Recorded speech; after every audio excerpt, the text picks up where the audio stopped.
A Visit from St. Nicholas by Clement C. 'Twas the night before Christmas, when all through the house not a creature was stirring, not even a mouse. The stockings were hung by the chimney with care, in hopes that St. Nicholas soon would be there. The children were nestled all snug in their beds, while visions of sugar plums danced in their heads. And mamma in her kerchief and I in my cap had just settled our brains for a long winter's nap, when out on the lawn there arose such a clatter, I sprang from the bed to see what was the matter. Away to the window I flew like a flash, tore open the shutters and threw up the sash.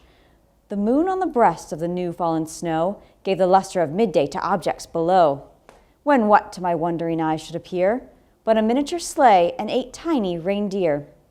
With a little old driver so lively and quick, I knew in a moment it must be St. Nick.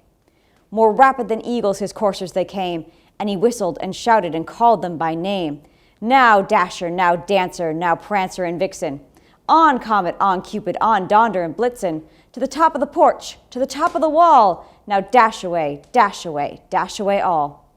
As dry leaves that before the wild hurricane fly, when they meet with an obstacle mount to the sky, so up to the housetop the coursers they flew, with the sleigh full of toys, and St. Nicholas too. And then in a twinkling I heard on the roof the prancing and pawing of each little hoof. As I drew in my head and was turning around, down the chimney St. Nicholas came with a bound.